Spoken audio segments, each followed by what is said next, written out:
Bonjour à tous et bienvenue pour ce tout premier épisode début de l'histoire. Nous allons le commencer en fanfare. Je vous propose pour ce faire de nous intéresser au mariage de François-Joseph et de Sissi, ou de son vrai nom Élisabeth, en Bavière. Alors, un mariage est indispensable pour un roi ou un empereur. Pourquoi ? Pour lui permettre d'asseoir sa dynastie et de pérenniser sa famille. La famille de François-Joseph, ce sont les Habsbourg, et plus particulièrement les Habsbourg-Lorraine, descendants de Marie-Thérèse, mais également descendants plus lointains de l'empereur Charles Quint, dont ils ont repris notamment l'étiquette. L'essentiel pour la famille de Habsbourg-Lorraine est de conserver un Habsbourg-Lorraine sur le trône. Et on ne peut permettre la chose que par un mariage. Un mariage, il faut bien regarder la chose comme une affaire d'État, comme la conclusion avant tout d'une alliance, et d'une alliance purement politique. Les sentiments amoureux n'entrent absolument pas en ligne de compte.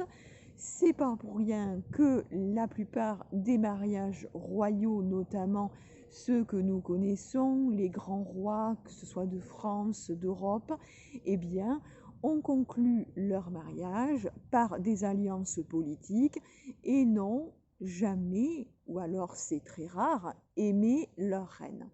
Là, si j'ai choisi le mariage de François-Joseph et de Sissi, c'est parce que justement c'est une exception à la règle. Certes, il y a une union politique, là, de ce côté-là, on reste sur la tradition, mais il va y avoir des sentiments amoureux qui vont être pris en compte par l'intéressé, le premier intéressé, à savoir l'empereur en personne. Alors François-Joseph, lorsqu'il arrive sur le trône d'Autriche à 18 ans, c'est un tout jeune empereur qui fait face à des troubles qui secouent non seulement l'Autriche, mais également toute l'Europe, qu'on va nommer sous le terme de printemps des peuples.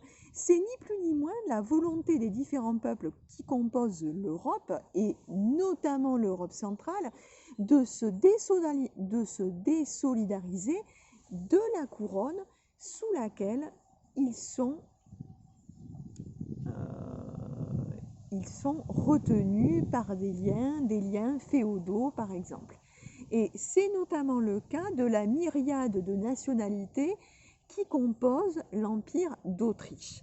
Il va y avoir des révoltes un peu partout dans l'Empire, des révoltes qui vont être réprimées de manière sanglante, des guerres de siège, notamment à Vienne, capitale de l'Empire, et c'est ce qui empêchera François-Joseph de se faire couronner de la façon qu'il convenait, donc somme toute un couronnement assez fastueux, dans sa capitale. Il ne prendra ses fonctions d'empereur que dans la ville d'Olmütz. Donc il va en concevoir presque une certaine souffrance, et donc va vouloir se rattraper pour son mariage. Alors vous vous doutez bien, ce n'est pas François-Joseph qui va organiser lui-même son mariage. C'est tout simplement sa mère, l'archiduchesse Sophie, qui va s'en attribuer le mérite et l'organisation. L'archiduchesse Sophie n'en est pas à sa première affaire d'État, loin de là. Elle est habituée à gérer le royaume et à administrer pour son fils l'Empire d'Autriche. Ce n'est pas la première fois qu'elle le fait, et surtout, elle l'administre d'une main de maître. L'archiduchesse Sophie, c'est une main de fer dans un gant de velours. Elle est habituée à pallier aux hommes défaillants de la famille, et d'ailleurs Talleyrand ne s'y est pas trompé, puisqu'il la dénomme comme étant le seul homme de la famille. Alors, l'archiduchesse Sophie va donc faire établir une liste, comme il est de coutume, une liste de princesses bonnes à marier sur les différents territoires voisins de l'Empire d'Autriche et qui permettrait aussi de créer une alliance politique, somme toute, avantageuse. C'est surtout ça qu'il faut retenir. Sauf que pour la famille de Habsbourg-Lorraine, il y a des critères primordiaux et un de ces critères, et je dirais même le plus important, c'est celui de la religion. Il faut que la future impératrice soit obligatoirement de religion catholique. Autant vous dire que pour toutes les princesses qui composent la myriade d'États de ce qui deviendra plus tard l'Empire allemand, eh bien c'est râpé puisque les 3/4 sont de confession luthérienne, c'est-à-dire protestante. Donc autant vous dire que la liste des princesses se réduit de manière considérable. Alors Sophie s'était à un moment tournée vers la Prusse, seulement le roi de Prusse ne jugeait pas l'alliance assez profitable, donc ça n'a pas été plus loin. Alors, l'archiduchesse Sophie décide de se rapprocher de sa famille maternelle, de la famille des Wittelsbach et plus particulièrement de sa sœur cadette Ludovica, qui a épousé le duc Maximilien en Bavière. Le duc Maximilien en Bavière est le chef cadet et le chef de la branche cadette de la famille des Wittelsbach. La famille des Wittelsbach est la famille régnante de Bavière. Lui est le chef de la branche cadette de cette famille qui règne sur la Bavière depuis 1815, depuis le Congrès de Vienne. Et Maximilien en Bavière a donc épousé Ludovica, qui est la sœur de l'archiduchesse Sophie, et a eu avec elle 10 enfants. Et parmi ces 10 enfants, il a eu des filles. Et Ludovica va bien évidemment utiliser le mariage de ses filles pour retrouver l'estime qu'elle a perdue en épousant ce petit duc. Pour elle, c'est ni plus ni moins qu'une mésalliance. Elle perd quand même en épousant le duc Max le prédicat d'altesse royale qu'elle avait. Donc elle en conçoit énormément de dépit et elle veut, et elle n'a de cesse de vouloir se rattraper. Et on se rattrape comment dans ces situations-là? Eh bien en faisant de bons et beaux mariages par le prestige pour ses filles. Alors le duc Max conçoit pour ses enfants une éducation très très libre. Il faut dire que la vie de la famille ducale se partage entre 2 résidences, le palais de la Residencia à Munich, où il passe l'hiver, et la résidence, le château de Possenhofen, connu sous le nom de Poissy, où il passe les beaux jours. Et dans ces 2 résidences, eh bien, l'éducation n'est certes pas à la hauteur des grandes cours européennes. Le duc Max n'aime pas tant les précepteurs et il préfère que ses enfants apprennent par eux-mêmes au contact de la nature, etc. Alors Ludovica, bien évidemment, ne contre pas son mari, mais elle reste beaucoup plus vigilante quant à l'éducation de ses filles, et notamment de sa fille aînée, Hélène. Alors chacun des enfants du duc et de la duchesse reçoit un petit surnom. Celui d'Hélène sera Néné, celui d'Élisabeth sera Sissi. Et là, vu qu'elle voit que la liste des princesses bonnes à marier pour le mariage de François-Joseph, qui est en train de se préparer, se réduit comme peau de chagrin, eh bien elle commence à se dire, et pourquoi ce ne serait pas Hélène? Et au final, les 2 sœurs, donc l'archiduchesse Sophie et la duchesse en Bavière, vont se mettre d'accord. Hélène, à ce moment-là, donc en 1853, puisque nous sommes en 1853 au moment de ce qu'on va appeler le complot des mères, Hélène a 18 ans. Elle a 18 ans, elle est dans l'éclat de sa beauté, elle est parée de toutes les qualités. Donc c'est une jeune princesse qui suit toutes les qualités de son rang. Elle sait tenir une maison, elle a des qualités intellectuelles, Elle est douée pour les exercices de broderie, elle a des talents pour le piano, elle sait chanter, elle sait danser, elle sait aussi peindre, elle a un très bon talent pour le dessin également, elle a une conversation de salon. Bref, elle semble parée de toutes les qualités qui seraient requises et qu'on attendrait d'une princesse. Et donc, il a été conclu entre les deux dames que la duchesse se rendrait avec sa fille, avec seulement Hélène, je précise bien seulement Hélène, qu'elle se rendrait dans la station balnéaire de Badischl dans le Tyrol, où la famille impériale a l'habitude de passer ses vacances. Et donc qu'elle rencontrerait l'empereur pour célébrer avec lui son anniversaire qui a lieu le 18 août et que c'est à la fin de ces festivités, le 18 août au soir, après le bal du Cotillon, que seraient annoncées les fiançailles de François-Joseph avec Hélène en Bavière. Alors ça, c'est pour la version toute officielle, préparée, codifiée, minutée, tout est prêt. La duchesse a fait réserver tout un étage de l'hôtel Austria. Elle a fait préparer des tenues plus magnifiques les unes que les autres pour Hélène, un trousseau de robes magnifiques. On est en plein romantisme, en plein médiévalisme, donc les tenues et les robes de ces dames se mettent en accord.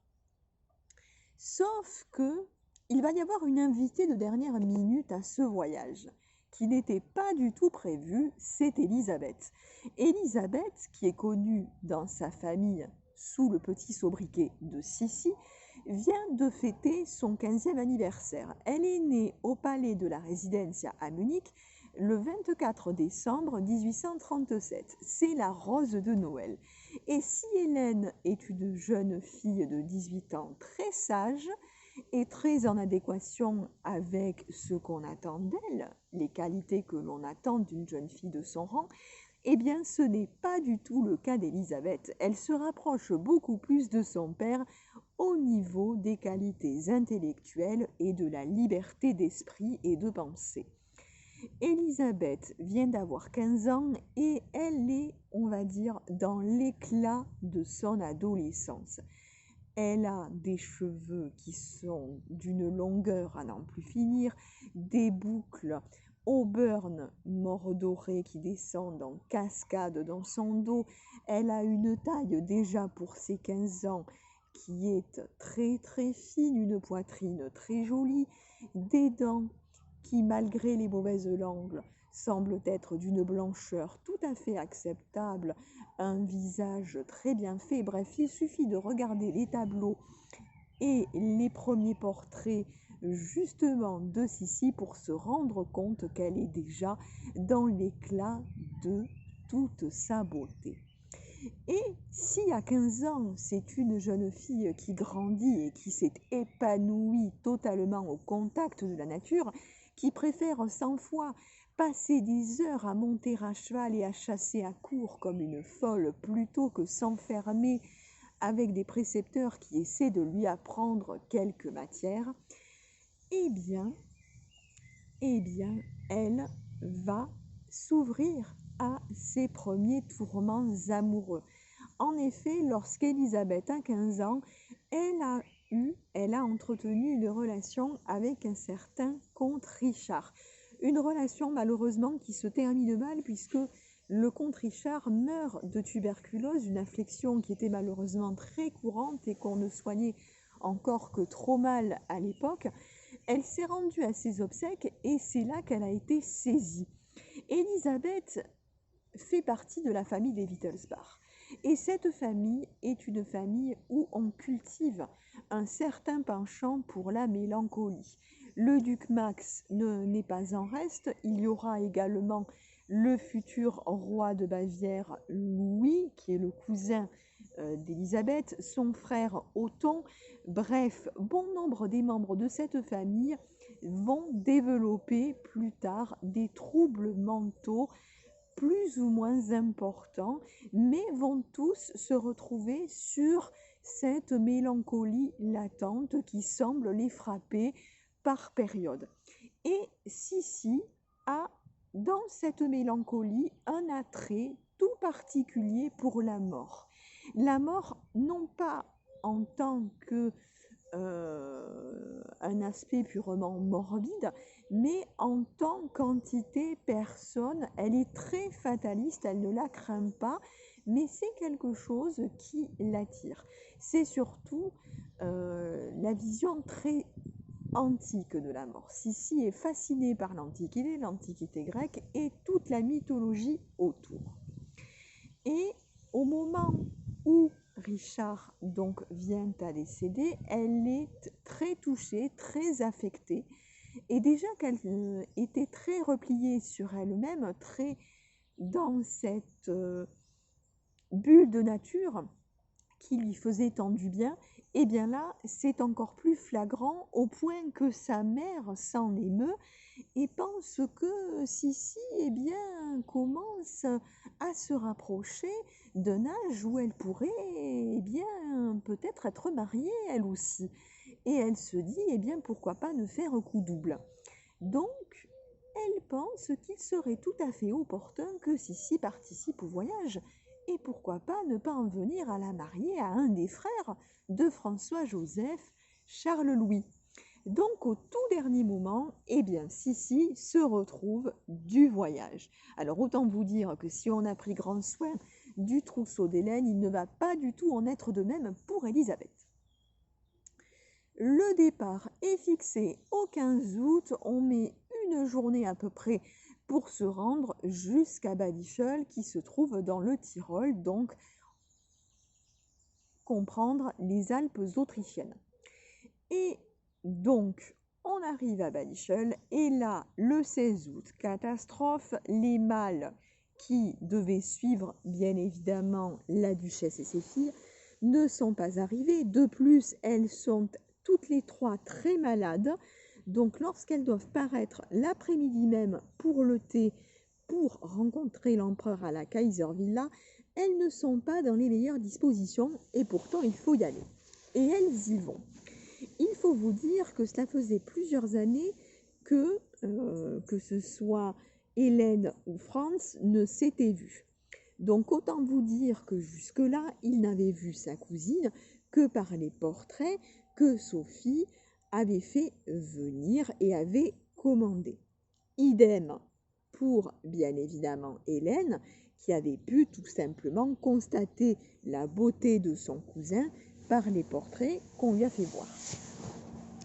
Et donc, ce petit monde est reçu. Il y a bien évidemment les politesses d'usage qui sont échangées. Et là, ça y est, le complot des mères se met en place. Et il va se mettre en place en positionnant tout simplement François-Joseph à côté d'Hélène.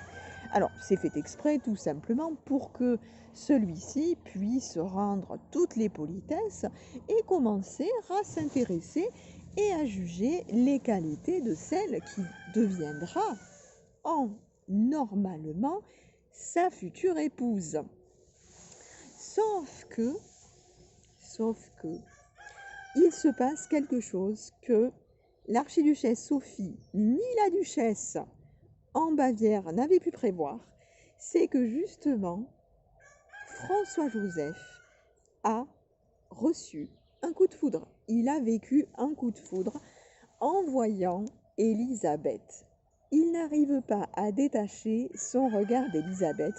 Il fait la conversation, il ne parle que d'elle. Donc autant dire que pour l'archiduchesse Sophie, qui souhaitait déjà que les premiers rouages de son affaire se mettent en place comme elle le voulait, et bien là, c'est raté, ça tombe à l'eau. Mais elle ne s'avoue pas vaincue, croyez-moi. Le lendemain, donc on va être le 17 août. François-Joseph se lève de très bonne humeur. Il se rend dans les appartements de sa mère et n'a de cesse que de parler de Sissi, de ses qualités, de sa douceur enfantine, de sa spontanéité, de ce visage qui ne cache pas ses émotions, des rougeurs qui s'y lisent, bref, il la détaille. Elle est, comme il le dit, comme une amande à demi épluchée. Ses lèvres ressemblent à un petit pot de fraises. Bref, il est amoureux, comme il le dira lui-même, comme un sous-lieutenant. Sauf que, pour son archiduchesse de mer, toutes ces qualités qu'elle ne nie pas au demeurant, parce qu'elle aussi a remarqué, et elle n'est pas la seule, tout le charme d'Élisabeth, il en convient de ramener son fils dans le droit chemin, et le droit chemin passe par Hélène. Donc elle tient pour les déjeuners, pour les dîners qui se prennent en famille, à ce que François-Joseph lui obéisse, comme il lui a toujours obéi pour toutes les autres affaires de l'État, et elle escompte que ça ne change pas, et donc que François-Joseph fasse enfin ce qu'il doit faire, c'est-à-dire s'occuper d'Hélène, lui faire la conversation, passer du temps avec elle, bref, se comporter comme tout futur fiancé devrait le faire. Sauf que si Sophie est têtue en imposant la présence d'Hélène à côté, tout à côté de son fils, François-Joseph lui aussi est têtu. Parce qu'au déjeuner, donc ce 17 août, Élisabeth ne paraît pas. Élisabeth ne paraît pas, pourquoi? Parce qu'on lui a interdit l'accès à la table impériale. On l'a reléguée dans une pièce contiguë avec sa gouvernante. Et cet ordre ne vient pas de l'empereur, mais il vient de sa mère. Élisabeth n'est pas conviée au déjeuner ni au dîner. Elle devra dorénavant être mise à l'écart et rester avec sa gouvernante. Ainsi en a décidé l'archiduchesse. Sauf que François-Joseph n'en a que faire. Il veut absolument que Sissi soit présente. Il insiste, il bataille et il va finir par demander la permission à qui? Eh bien à la mère d'Élisabeth. Il va demander la permission à la duchesse. Et vous vous doutez bien que la duchesse, même si elle est la tante de François-Joseph, elle ne peut rien refuser à un empereur. Sissi revient à table. Et là, François-Joseph est ravi. Il ne voit plus du tout Hélène. Il peut continuer à détailler Sissi à loisir. Il ne l'a que pour lui. Mais Sophie ne rend pas les armes. Elle veut que son plan aille au bout. Et pourquoi, me direz-vous? Eh bien parce que les deux filles n'ont pas eu la même éducation. Hélène, même si elle vient d'un milieu où en effet, l'éducation n'est pas, et on l'atteste à la hauteur de celle qu'on retrouve dans toutes les cours d'Europe, elle sait que sa sœur, que la duchesse, a quand même tenu à ce qu'elle puisse avoir une éducation des plus convenables et à faire attention, notamment puisqu'Hélène est l'aînée. Sauf que pour Élisabeth, ce n'est pas du tout la même chose. Les deux jeunes femmes n'ont pas du tout le même tempérament. Sissi est beaucoup plus proche de son père, avec qui elle a bu des bières dans les différentes auberges à Munich. Ça avait tant fait scandale à l'époque. Et puis elle l'accompagne dans ses voyages, elle monte à cheval des heures durant. Elle ne correspond pas à l'image du tout que Sophie attend d'une future impératrice. Élisabeth est beaucoup trop libre. Il faut une jeune femme beaucoup plus discrète. Il faut une jeune femme qui soit parée des qualités attendues. Et ces qualités, Hélène les possède toutes. Une union avec Hélène, oui. Hélène est préparée. Hélène a toutes les qualités. Une union avec Élisabeth, non, à tout prix. Et elle le fait savoir à son fils, parce que son fils, bien évidemment, plus personne n'est dupe de son manège et de la toquade qui semble le frapper. Même une autre de ses tantes, la reine de Saxe, le dira dans ses lettres, il est tout feu tout flamme. Alors, vous vous doutez bien qu'à la Kaiservilla et que même dans tout Badischel, les préparatifs quant à la célébration de l'anniversaire du jeune empereur vont bon train. L'ambiance est assez électrique, assez fiévreuse. Il fait en plus un temps magnifique. Bref, tout doit suivre son cours. Et bien évidemment, lorsque le 18 août au soir, le bal s'annonce pour Sophie, elle est toujours persuadée que son fils va épouser Hélène. Elle lui a bien assez fait la leçon les jours précédents. Ils se sont bien assez raffrontés. Elle lui a imposé sa volonté. Elle le veut et ce sera comme elle le veut, ce sera Hélène. Et elle y tient. Peu importe qu'il se soit amouraché d'une petite paysanne somme toute assez libre comme elle catégorise Élisabeth, ce sera Hélène et pas une autre. Et pour qu'il n'oublie pas Hélène et qu'il se concentre sur Hélène, eh bien elle fait comme elle a fait pour le déjeuner le jour précédent, interdire à Élisabeth l'accès au bal. Élisabeth devra rester dans sa chambre avec sa gouvernante, c'est tout. Sauf que là, l'empereur s'est montré beaucoup plus têtu. Il va pousser le vice jusqu'à inviter en personne Sissi devant l'archiduchesse. Que répond Élisabeth? Elle est tout émue parce il faut vous dire qu'elle comprend à peine ce qui lui arrive. Elle dit oui, mais je vous l'ai dit au tout début, si on a mis grand soin de préparer un trousseau pour Hélène avec des robes plus magnifiques les unes que les autres, vu que Sissi n'était pas du tout prévue au programme, eh bien, il n'y a pas pu y avoir le même soin. Elle va devoir se contenter d'une robe de bal, somme toute très jolie, couleur pêche, mais qui sera loin d'égaler celle d'Hélène, bien entendu. Nous sommes donc le 18 août 1853 au soir à la Kaiservilla, qui est bondée, remplie d'invités, et on s'étonne, dans cette ambiance somme toute assez électrique, de ne pas voir l'empereur profiter déjà des premiers quadrilles, des premières polkas, somme toute de profiter du bal. Mais, on fait savoir que l'empereur en profitera après avoir ouvert le cotillon. Alors, qu'est-ce que la danse du cotillon? Alors, le 19e siècle est connu pour ses grands bals, ses grandes réceptions. On a, nous, en France, les fêtes de Compiègne, notamment sous le Second Empire, qui sont contemporaines, justement, des dates qui nous occupent actuellement. Eh bien, justement, dans ces bals, il y a des danses qui sont très codifiées. Alors, vous avez la polka, vous avez les quadrilles, vous avez le cotillon et les valses, bien sûr. Alors, qu'est-ce que le cotillon? Le cotillon, c'est tout simplement une valse, en fait, mais une valse qui sera inaugurée d'une certaine façon.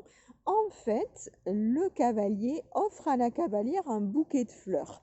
Un bouquet qui plaît à sa cavalière. Donc le cavalier se fait confirmer par sa cavalière des fleurs qu'elle souhaite. Et il lui offre les fleurs au moment où les premières notes de l'orchestre retentissent. Alors c'est un petit bouquet. C'est un petit bouquet avec lequel la cavalière va danser. C'est très important de le noter. Donc ne vous attendez pas à un bouquet de 100 roses. Hein. Pas du tout. C'est un tout petit bouquet. Donc l'empereur se fait tenir au courant des fleurs préférées de celles qu'il a choisies.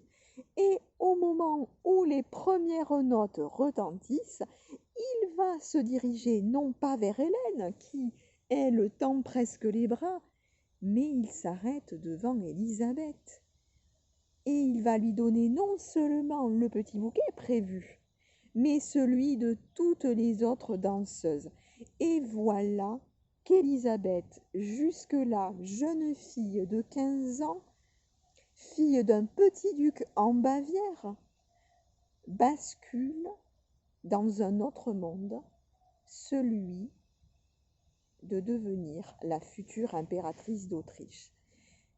L'insouciance est terminée, l'enfance est terminée, elle bascule dans un monde sans pitié celui des adultes. Elle n'y est pas du tout préparée et croyez-moi, la peur qu'elle ressent déjà à ce moment-là ne fera aller que crescendo. Et d'ailleurs, on ne lui laisse pas le temps de dire ni oui ni non. L'empereur tout feu tout flamme tient à ce que tout son royaume soit au courant et à ce que les fiançailles soient rendues publiques au plus vite aux yeux des cours étrangères. Il ne faut pas retarder ce bonheur et le partager avec tous au plus vite.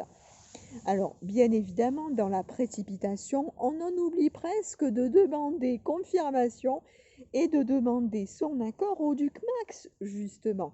Alors, celle qui va donner l'accord, c'est bien entendu le lendemain, le 19 août, puisque François-Joseph va aller demander la main d'Élisabeth à la duchesse. La duchesse lui accorde, bien sûr. Ils vont se quitter le 31 juillet. Sissi va repartir à Possenhofen. Ils se quittent et ne se reverront jusqu'à leur mariage, dont la date sera fixée au 24 avril 1854 que 3 fois. François-Joseph fera 3 fois le voyage jusqu'à Munich en train, pas par une ligne directe, puisqu'il n'y a pas encore de ligne directe de Vienne jusqu'à Munich, donc il devra passer par Prague et les voyages seront des voyages qui se feront sur une journée. Il arrive à chaque fois les bras chargés de cadeaux, en général ce sont des bijoux. Mais Élisabeth n'est pas encore partie que déjà on lui demande ce qu'elle ressent quand même de cette nouvelle, de cette position qui est des plus flamboyantes, dans laquelle elle se retrouve propulsée par presque un coup du sort. Et elle ne cache pas sa peur, parce qu'Élisabeth est quelqu'un de très spontané. Elle ne cache pas ses émotions, elle en fait la démonstration, y compris dans ses petits carnets de poésie qu'elle va garder et qui vont l'accompagner tout au long de sa vie et dont elle remplit déjà et dont elle noircit déjà les pages lorsqu'elle était encore à Possenhofen, lorsqu'elle était encore libre. Et là, en fait, elle avoue que ce qui lui fait peur, ce ne sont non pas les sentiments et la personne de l'empereur auquel elle se sent attachée, comme elle dit, mais c'est justement la position, la cour de Vienne, son étiquette très stricte qui la terrorise. Et cette peur ne fera qu'aller crescendo. Alors si Hélène était déjà formée, était déjà éduquée, l'éducation d'Élisabeth va être à faire. Et en ce sens, eh bien, la cour de Vienne va envoyer bon nombre de précepteurs pour la préparer en un temps record, puisque elle sera préparée en quelques mois seulement à pouvoir assurer cette tâche. En quoi consiste cette préparation? Eh bien, elle va recevoir des cours de langue, elle va apprendre le hongrois, le dalmate, le serbe, le croate, enfin bref, elle va apprendre la plupart des langues qui composent l'Empire d'Autriche. Elle va savoir parler le magyar sans accent. Elle va se sentir très attirée par le hongrois notamment. Elle va aussi apprendre la composition de l'Empire d'Autriche. Elle va devoir connaître par cœur tous les titres de son mari qui vont devenir les siens. Elle va devoir connaître par cœur la géographie de cet empire, connaître aussi la situation géopolitique de l'Europe. Alors attention, on ne l'instruit pas en ce sens pour qu'elle puisse prendre des décisions politiques. Pas du tout. On lui apprend juste la situation politique, c'est-à-dire le nom des différents responsables politiques du moment sur les différents pays et empires d'Europe et du monde, pour qu'elle puisse tout simplement être au courant et ne pas faire d'impair lors des prochaines réceptions d'État et visites de rois, de présidents, d'empereurs, voilà. Donc cet apprentissage se fait sur plusieurs mois. On lui apprend à danser, on lui apprend à se tenir, on commence à l'instruire de l'étiquette et surtout, on lui prépare son trousseau, c'est-à-dire toutes les tenues qui seront les siennes et qu'elle devra porter au quotidien. François-Joseph vient donc, comme je vous l'ai dit, lui rendre visite par 3 fois et il sera présent le 24 décembre 1853 lors de son 16e anniversaire à Munich. Il sera là. Et ensuite, elle va quitter, bien évidemment, tout ce monde-là le 20 avril 1854. Elle va dire au revoir à son personnel et elle va prendre la route de Vienne et elle va voyager sur le Danube pendant 4 jours. La navigation sera interdite d'ailleurs totalement. Ce sera le seul bateau à vapeur qui pourra circuler. Elle y prendra place avec toute sa famille. Mais avant, elle va devoir se plier à un acte très important. Elle va devoir signer un acte de renonciation à la couronne de Bavière. Elle est apparentée à la famille royale de Bavière. Elle fait partie de la famille des Wittelsbach. Son père est le chef de la branche cadette et celui qui dirige la branche principale des Wittelsbach, c'est le roi Maximilien de Bavière. Et donc, il va faire signer à sa petite nièce, on va dire, un acte de renonciation. Pourquoi? Parce qu'il a peur que Sissi, une fois devenue impératrice, s'approprie la Bavière et donc ne le fasse destituer et ne s'approprie pour elle et pour son mari la couronne de Bavière. Donc Élisabeth va devoir signer le 27 mars 1854 un document qui atteste de sa volonté de renoncer à la couronne de Bavière. Une fois cela fait, elle peut tranquillement prendre la route avec sa famille de Vienne. Alors, elle y arrive le 24 avril, donc le jour du mariage. Alors, bien évidemment, François-Joseph s'est fait précéder par des millions de roses qu'il a fait couper, qui viennent des serres de Schönbrunn. Il est tellement pressé de l'accueillir qu'il ne laisse même pas le temps au bateau d'amarrer et à la plateforme de descendre, qu'il va se précipiter en avant et va monter justement sur cette plateforme et va prendre Élisabeth par la taille et va lui faire ce qui est juste impensable pour tout roi ou tout empereur, peu importe, eh bien il va l'embrasser sur la bouche tellement il est amoureux et tellement il est heureux. Alors le mariage en lui-même n'a pu se faire que parce qu'il y a eu une dispense papale. Les deux futurs époux sont cousins germains. Or, vous vous doutez bien, l'Église ne saurait tolérer une union entre cousins germains. Alors, bien évidemment, vous allez me dire, non mais qu'est-ce que tu nous dis là? Il est connu de voir bon nombre de familles royales se marier entre elles, ont marié les cousins, les cousines sans aucun souci. Alors, pourquoi on a besoin que le pape intervienne forcément pour Élisabeth? Sauf que les mariages précédents, notamment entre cousins et cousines, etc., qui sont monnaie courante dans les familles royales, eh bien, ne se font que parce que justement le pape accorde une dispense qu'il va publier sous la forme d'une bulle. Alors la bulle, c'est ce qu'on appelle une ordonnance, on appelle ça des bulles papales, puisque le pape est un chef d'État, il est le chef des États pontificaux qui n'existent plus aujourd'hui. Il est aujourd'hui le chef de l'État du Vatican uniquement, mais avant il était le chef des États pontificaux et parmi eux le chef de l'État du Vatican.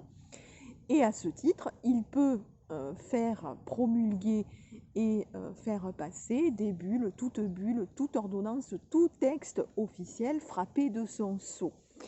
Et le pape, bien évidemment, se veut être le souverain suprême à égalité avec, je dirais même au-dessus de l'empereur, puisque c'est lui qui couronne et qui pose la couronne impériale sur la tête de l'empereur. Donc il sera toujours au-dessus, on va dire, de l'empereur. Donc l'accord est d'autant plus indispensable. Alors bien évidemment, vous vous en doutez, comme pour les mariages royaux précédents, le pape ne refuse pas, bien évidemment. Le pape, en fonction, à ce moment-là, c'est Pie IX, et Pie IX va donc faire paraître une bulle qui va autoriser donc François-Joseph, qui sont cousins germains au premier degré, donc à pouvoir se marier. Le mariage a lieu, donc le mariage religieux, a lieu donc dans la paroisse des Augustins, dans cette chapelle des Augustins, qui est donc contiguë au palais de la Hofburg, qui est donc la résidence principale de la famille impériale, qui se situe au cœur même de Vienne.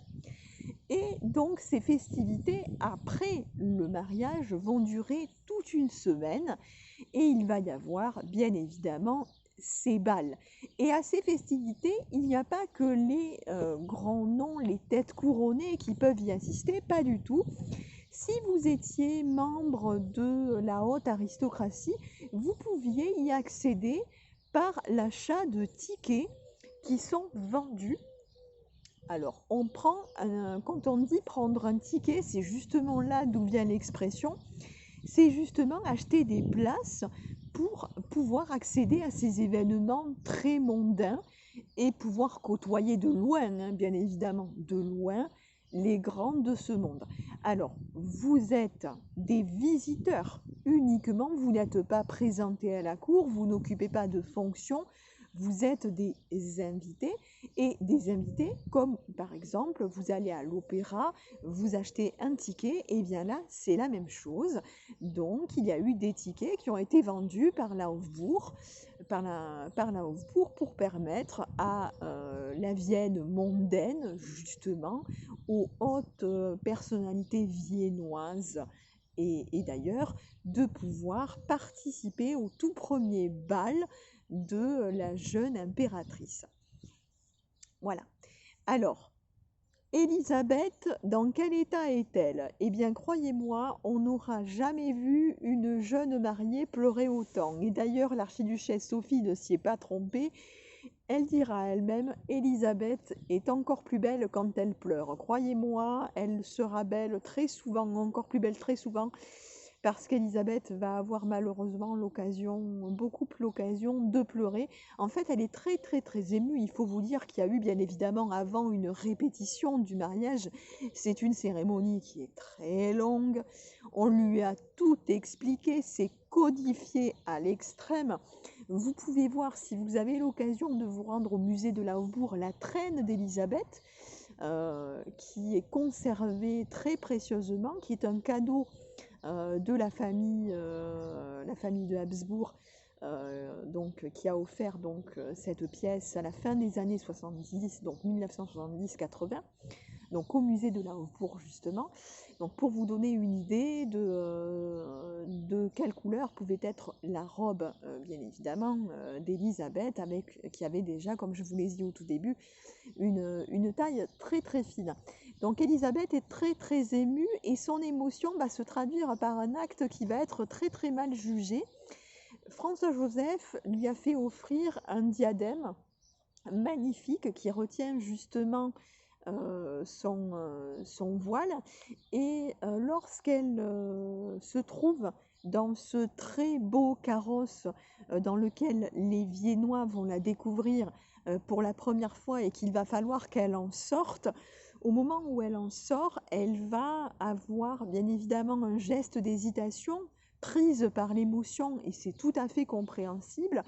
Elle va avoir la tête, en fait, elle va donner un coup de tête et le diadème va frapper le linteau. Et ça va être très mal vu. On va dire, oh là là, ça y est, c'est déjà, ça jacasse, hein, ça porte malheur. Sauf que si bien évidemment il y a ces festivités, il y a le bal, mais il y a surtout la préparation pour la nuit de noces. Et cette préparation, elle va se faire pour Élisabeth, entourée de sa tante et nouvellement belle-mère, l'archiduchesse Sophie, et de sa mère, la duchesse en Bavière Ludovica, qui vont la préparer. Et d'ailleurs, François-Joseph est pressé, il presse bien évidemment sa mère, il presse les dames d'Atour qui s'activent, les dames de compagnie qui s'activent autour d'Élisabeth pour la préparer. Alors, lui, bien évidemment, est tout au fait des choses de l'amour et des plaisirs sensuels, des plaisirs de la chair. Il a été déniaisé par ce que l'archiduchesse Sophie a nommé les comtesses hygiéniques qui se rendaient dans la garçonnière, bien évidemment, de l'empereur, dans cet appartement qu'il avait donc au centre de Vienne, et qui lui ont fait donc découvrir la chose et à laquelle il a bien évidemment pris goût. Et ces dames d'un certain âge, eh bien, intervenaient lorsque François-Joseph avait quelques envies. On les a bien évidemment grassement dédommagées. Donc lui est au fait de ces choses-là. Élisabeth, je vous rappelle qu'elle vient de fêter ses 16 ans. C'est une adolescente qui n'a connaissance de l'amour que par la relation, alors de ce qu'on en sait, très platonique qu'elle a entretenue avec le comte Richard. On n'a pas connaissance, y compris dans ses écrits et dans ce que l'on a pu savoir, notamment de ses très proches, qu'elle ait pu avoir de gestes, somme toute, assez charnels. Et il y a un rite, une tradition, qui est la suivante, qui est la tradition du Morgengabe, qui est la tradition de ce coffret qui est remis à la toute jeune épouse en paiement de sa virginité après la nuit de noces. Ce coffret contient des lingots d'or qui vont donc payer la virginité que la jeune épouse offre à l'Empire, en fait. C'est ce coffret, on pourrait presque dire que c'est un paiement, une sorte de dédommagement que la jeune épousée ne reçoit qu'une fois que le mariage a bien évidemment été consommé et qu'on se soit assuré que celui-ci l'eût été. Alors, ce qu'on sait, c'est qu'il ne l'a pas été la première nuit, parce qu'Élisabeth était terrifiée. Elle s'en est ouverte beaucoup plus tard à sa fille, à sa dernière fille, Marie-Valérie. Alors, ce qu'elle lui a dit, c'est que c'était non pas l'acte sexuel qui l'a dégoûtée, pas du tout, elle y aurait même pris du plaisir, mais que c'était tout le cérémonial et toute la pression qu'elle avait ressentie avant et après qui lui avait fait dégoûter, lui avait donné du dégoût pour ces choses-là de son mariage. Il y a le fait que les mères et tout le personnel restent derrière la porte à attendre, à surveiller, presque l'oreille collée contre la porte pour vérifier que la chose, on va dire, se conclut. Donc je vous laisse imaginer si vous, en plein acte, voilà, vous aviez votre père ou votre mère qui viendrait vous surveiller. Donc là, c'est pour vous dire un petit peu ce qui se faisait. Donc c'est une tradition. Les reines s'y sont pliées, bon gré, mal gré, par obéissance, parce qu'elles n'avaient pas le choix. Donc là, ce qu'on sait, c'est qu'Élisabeth, on va dire, ne peut pas.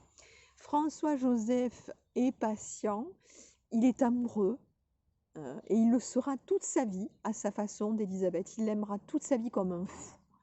Comme un fou, et ça c'est vrai, c'est attesté, on le voit dans toutes les lettres, dans tous les gestes qu'il a pour elle. Donc il va attendre 3 jours. 3 jours. Il attendra 3 jours. Et au bout de 3 jours, je vais vous dire que c'est un loup dans ce lit. C'est un loup qui est très aimant, mais c'est un loup, et un loup avec, avec une victime, en quelque sorte. Alors est-ce qu'il aura les gestes aimants et cetera? On va dire qu'Élisabeth ne va pas garder un souvenir, éclatant de ces moments-là, et ce qui va ne faire que confirmer cette impression-là, c'est le petit déjeuner du lendemain qui est pris obligatoirement en famille et où on va vérifier si la toute nouvelle épousée a les yeux bordés de plaisir et de reconnaissance. C'était l'expression du temps pour signifier que, eh bien, l'acte sexuel avait eu lieu, que tout simplement elle avait fait l'amour avec son mari et que donc elle avait pu en retirer quelques plaisirs. Donc autant vous dire que le lendemain, ça n'a pas été le cas. Elle paraît et surtout elle est obligée de paraître. Et ça va être très difficile pour Élisabeth. À partir du moment où François-Joseph la met devant le fait accompli le 18 août 1853, elle bascule, comme je l'ai dit, dans un autre monde. Un monde qui n'est pas fait pour elle, un monde où elle est observée, espionnée, où le moindre de ses faits et gestes est rapporté. Élisabeth se sait très belle. Elle sait qu'elle est jolie, mais elle ne supporte pas qu'on la regarde. C'est quelque chose qui est très difficile et elle ne conçoit pas, elle ne comprend pas qu'on puisse lui trouver de l'intérêt et que les gens soient aussi, je dirais, estomaqués, n'arrivent pas à détacher leur regard d'elle, etc. Elle est très gênée.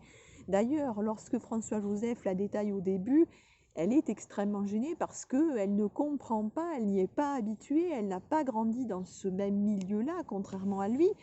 Donc, elle le vit assez mal. Et en fait, ça va être une horreur toute sa vie durant, en fait. Elle ne va pas supporter ce contexte-là. Et je vais vous dire, elle a même dit justement que son plus gros regret, c'est que François-Joseph eût été empereur. Elle aurait tellement voulu qu'il ne le soit pas. Et elle lui a dit d'ailleurs à plusieurs reprises qu'elle aurait tant aimé qu'il n'eût pas été empereur parce qu'elle aurait pu être là véritablement pleinement heureuse.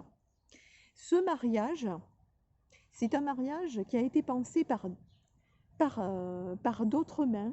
Tout avait été prévu, minuté, organisé, tout devait couler comme de l'eau. Tout était prévu, comme toutes les affaires d'État, comme tous les mariages royaux organisés.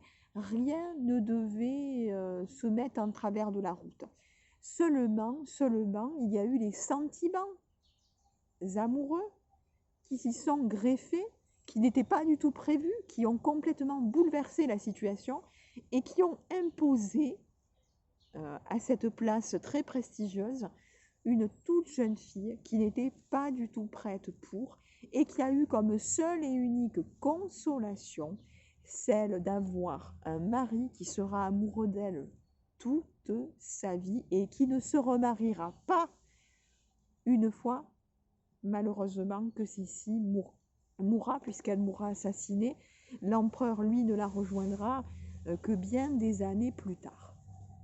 Alors là, je vous ai raconté toute l'organisation du mariage. Vous allez me dire, mon Dieu, mais on dirait un film. On dirait presque le film d'Ernst Marinchka. Ce film, c'est Sissi qu'on a tous vu, on a tous grandi avec. Ces films qui passent, somme toute, à Noël, très régulièrement, et on prend plaisir parce que les décors sont absolument magnifiques, les tenues aussi. Karl-Heinz Bohm a fait rêver toutes les petites filles, Romy Schneider aussi, bien évidemment. Il faut savoir une chose, c'est que Romy Schneider avait le même âge qu'Elisabeth dans le premier Sissi. Donc ça, c'est quelque chose, vous le regarderez, elle avait 16 ans. Et croyez-moi, elle était déjà monstrueusement belle, tout comme Elisabeth. Alors justement, je vous propose maintenant de voir comment ce mariage a été adapté au cinéma, et on va bien entendu parler là du film d'Ernst Marinchka. Alors pourquoi déjà, Ernst Marinchka a-t-il décidé de mettre en avant le personnage d'Élisabeth de Sissi, qui était déjà mondialement connu, puisqu'Élisabeth avait déjà une réputation très très grande de son vivant. C'est pas pour rien que le Shah de Perse, lorsqu'il vient la voir, il avait été voir la reine Victoria, qui est, on va dire, assez en chair, voilà, qui est voilà, d'une taille assez confortable, qui est habituée à côtoyer des beautés, et lorsqu'il la voit, il tourne autour d'elle comme un homme tournerait autour d'une jument. Et il va dire en français, parce que pour lui, il n'y a que le français qui convient pour parler aux jolies femmes. Mon Dieu, qu'elle est belle! Donc, Sissi était déjà mondialement connue de son vivant, mais ce n'est pas un hasard si Ernst Marinska décide de la mettre en avant. Lorsque le film sort, nous sommes après-guerre. Et il convient pour l'Autriche de faire oublier ce qui s'est passé pendant la guerre, justement, et avant. L'Autriche s'est alliée les bras ouverts à partir de 1938 au régime d'Adolf Hitler, au parti nazi, sans aucune réserve. Il suffit de voir les vidéos, alors pas forcément de propagande, mais il suffit de voir comment Hitler a été accueilli. Je rappelle qu'Hitler est bavarois, donc ça aussi c'est important, qu'il est autrichien. Voilà, voilà, donc c'est pas pour rien. Il tient à rattacher l'Autriche et bien évidemment l'Autriche accepte les bras ouverts. Sauf qu'après-guerre, on ne peut plus se permettre de conserver cette image-là. Il faut redorer le blason. Et comment on redore le blason? Eh bien, on ressort une figure mythique, parce qu'il n'y a que les figures mythiques qui marchent. On le voit bien avec les Robin des Bois de Errol Flynn, hein, qui sont là aussi, avec Ivanhoe, Tristan et Iseult, tous ces personnages mythiques, Jeanne d'Arc, qui arrivent à faire oublier un passé somme toute assez trouble. Et c'est ce qui va se passer, c'est qu'on va totalement oublier l'Autriche de l'Anschluss pour revenir à cette Vienne flamboyante de la fin du XIXe siècle. Alors, Ernst Marinchka, au départ, n'avait pas pensé à Romy Schneider du tout. En fait, c'est Magda Schneider, donc la mère de Romy qu'on voit dans le film, qui joue d'ailleurs Ludovica, qui est une star inconditionnelle à l'époque, qui d'ailleurs est connue pour ses opinions très prononcées en faveur d'Adolf Hitler. Elle avait sa villa Berchtesgaden. D'ailleurs, Romy, toute petite, a fréquenté le Berghof. Elle a joué notamment avec les enfants de Martin Bormann, etc. C'est un traumatisme pour elle, justement. Cette ascendance nazie, c'est quelque chose qui est très très difficile. Elle va en avoir de cesse par provocation de s'en détacher, justement. Et lorsque Magda Schneider apprend, à ce moment-là, elle s'est remariée donc avec ce bonhomme, ce producteur, que Ernst Marinchka souhaite bien évidemment mettre en film Sissi, donc la vie de Sissi. Elle, ça tombe pas dans l'oreille d'un sourd.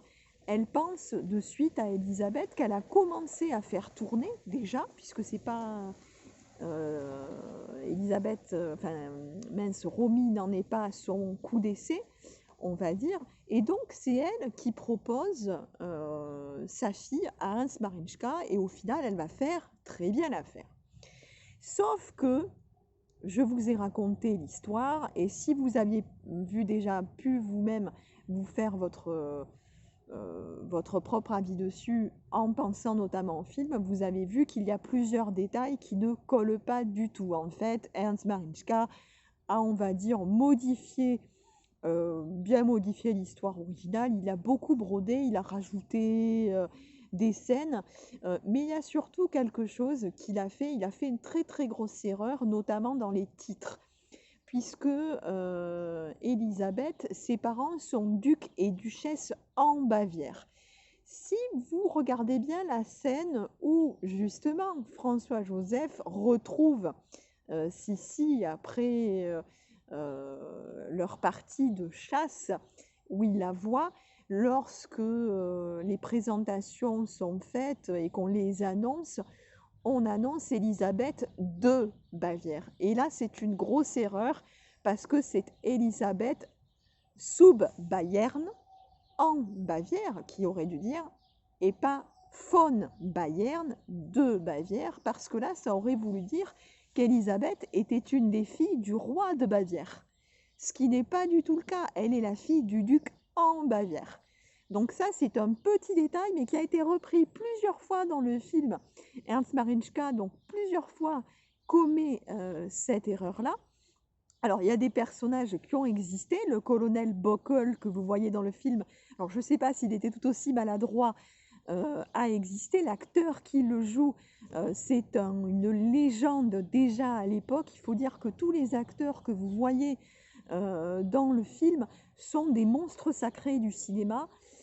Celle qui joue Sophie, Vilma, est vraiment une très très grande actrice. Pareil pour le duc Max, Gustave, c'est un très très grand acteur. Idem pour le colonel Bockel, voilà, qui a reçu de très très très grandes récompenses pour sa carrière. Donc ce sont des acteurs qui ont déjà une très grande notoriété. Karl-Heinz Baum, lui, qui joue François-Joseph, eh bien débute, au contraire, puisque c'est ce rôle-là qui va, on va dire, propulser sa carrière. Et donc, Ernst Marinchka prend bien évidemment comme décision de commencer son récit par justement le complot des mères, mais par le fait que, bien évidemment, il y a cette invitation, que, en effet, Ludovica emmène Sissi au tout dernier moment, ça c'est vrai, qu'elles arrivent donc en n'étant pas forcément dans le meilleur des états, ça c'est vrai aussi, mais on ne voit pas du tout la vraie rencontre que je vous ai racontée. Ce qu'on voit, c'est qu'Élisabeth attrape littéralement François-Joseph à la canne à pêche, donc ça c'est très rigolo, mais on ne voit pas combien François-Joseph a dû imposer Élisabeth, et ça c'est dommage. Moi j'aurais à la limite préféré que François-Joseph, de voir ça, de voir combien un jeune empereur, parce qu'il est tout jeune, hein, il règne que depuis 1848, a pu imposer sa volonté, a pu imposer son cœur face à une raison d'État qu'il suit, parce qu'il est tout à fait d'accord, il faut se marier, il a besoin du mariage pour ensuite asseoir la dynastie d'Habsbourg-Lorraine. Mais il veut écouter son cœur et il a écouté son cœur. Et c'est vrai qu'on le voit un petit peu lorsqu'il dit bah, « je vais épouser Sissi », mais ça aurait pu être explicitement montré. On montre Charles-Louis par exemple, ça c'est vrai, on le voit. Et on voit Hélène. Alors Hélène, c'est dommage parce qu'il aurait été quand même intéressant de montrer et d'expliquer ce qui se passe après. Parce que lorsque, dans le film, on la voit venir avec ce prince de Tours et Taxis, on peut se dire, waouh, elle se remet très très vite, il lui faut quelques mois pour se marier, et au final, pas du tout. En fait, Hélène va mettre des années à se marier. Pourquoi ? Parce que il faut vous dire que quand un mariage se conclut, est en train de se conclure, les différentes maisons européennes sont très vite au courant des tractations qui se font. Donc on va dire que les discussions, que les lettres s'échangent voilà, d'une reine à l'autre, ce sont des secrets de polichinelle. Et Hélène, bien évidemment, il n'était pas fait mystère du choix autant de l'archiduchesse que de la duchesse en Bavière. Et au moment où François-Joseph révèle son choix personnel, là, toutes les familles d'Europe sont choquées, bousculées, personne ne s'y attend et personne ne comprend. Et Hélène se trouve désœuvrée parce qu'elle est en âge de se marier. Et là, dans la tête des différentes cours d'Europe, il y a de la suspicion. Pourquoi François-Joseph la refuse? Qu'est-ce qui fait qu'elle chute si près du but? Est-ce qu'il n'y aurait pas eu, une incompatibilité? Est-ce qu'elle était après tout encore vierge ou pas? Est-ce qu'elle avait une relation avant? Bref, beaucoup de suspicions qui font qu'il lui a été difficile de trouver un parti. Ça a duré des années et en effet, elle va épouser en très petit comité, puisqu'elle se marie à Possenhofen, le prince de Tourret-Taxis, et c'est François-Joseph qui culpabilise d'ailleurs un petit peu, qui va permettre cette union-là, qui est une union qui n'est pas, on va dire, fastueuse, qui est une union qui sera heureuse, le temps qu'elle durera, parce que elle ne va malheureusement pas durer longtemps. Elle mourra, le prince de Tourret-Taxis va mourir, si je ne me trompe pas, de tuberculose, justement, alors que Hélène est enceinte de leur 3e ou 4e enfant. Et le reste de sa vie, elle va le consacrer aux bonnes œuvres, aux charités, etc. Elle n'en voudra jamais à sa sœur, parce qu'elle sait très bien que Sissi n'y est pour rien. Mais ce personnage d'Hélène et cette émotion qu'on voit, qu'on perçoit, parce qu'elle a du chagrin, en effet, là, elle laisse éclater ses émotions. J'aurais aimé, moi, qu'il soit expliqué que, en effet, elle n'a pas pu se marier tout de suite. Et ça, Ernst Marinchka l'introduit dans le 3e Sissi. Voilà. Dans le 3e Sissi, où bien évidemment il y a ce bal qui est organisé pour Hélène. Alors, il reprend les grandes lignes. En effet, voilà, il reprend les grandes lignes, la princesse pas du tout prévue, le mariage déjà tout organisé en amont avec la sœur aînée déjà prévue, et puis l'empereur qui, bien évidemment, au tout dernier moment, lors de cette danse du cotillon, offre ce bouquet de roses rouges, ça c'est vrai, à Élisabeth. Donc Ernst Marinchka nous a donné une version très édulcorée de Sissi qui nous a fait croire pendant longtemps qu'Élisabeth était une princesse, somme toute, assez heureuse dans sa vie. Or, quand on prend le temps d'étudier, de lire les témoignages de ces dames de compagnie, de ces Hongroises, de ces belles et bonnes Hongroises, comme elle les appelait, de lire ses poèmes, on se rend compte qu'elle n'a jamais été heureuse. D'ailleurs, elle le disait, si je vivais au paradis, il deviendrait bien vite pour moi un enfer. Élisabeth ne supporte pas le carcan de la cour de Vienne. Elle va passer beaucoup plus de temps en dehors de sa capitale, à Madère, à Corfou, à Guedeleu, en Hongrie, en France, en Normandie notamment, où elle vient chasser à cour, en Angleterre, où elle chasse avec le plus grand des cavaliers de son temps, etc.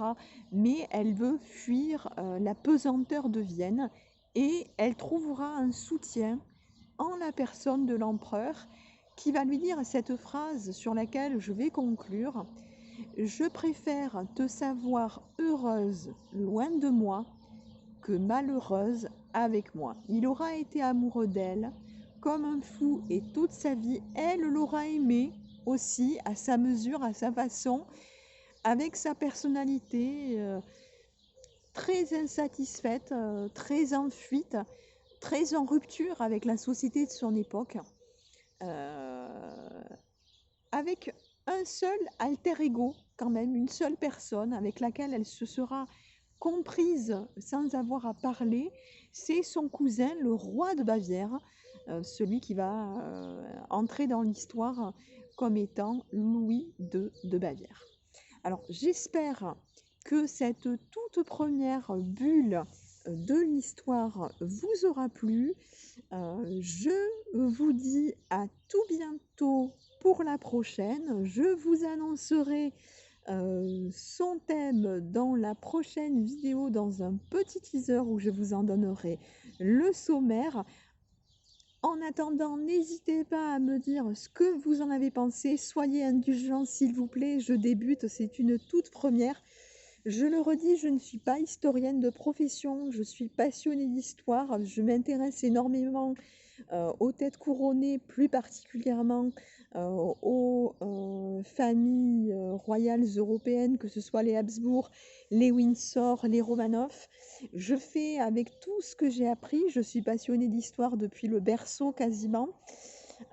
C'est quelque chose qui accompagne mon quotidien et j'ai voulu que ça ne reste pas à vide, tout simplement que ça puisse profiter aussi au plus grand nombre parce que le partage, c'est quand même quelque chose de très important, encore plus dans nos sociétés aujourd'hui. Donc n'hésitez pas à mettre un petit pouce bleu si vous aimez, à partager autour de vous, à me dire tout simplement ce que vous en avez retenu, si ça vous a plu. Je reste à votre disposition. Si vous avez aussi, vous, des idées de thèmes à me soumettre, n'hésitez pas. Je vous dis à très vite et j'espère que vous allez passer un bon week-end de 3 jours. À très vite pour de nouvelles bulles historiquement vôtres. À tout bientôt.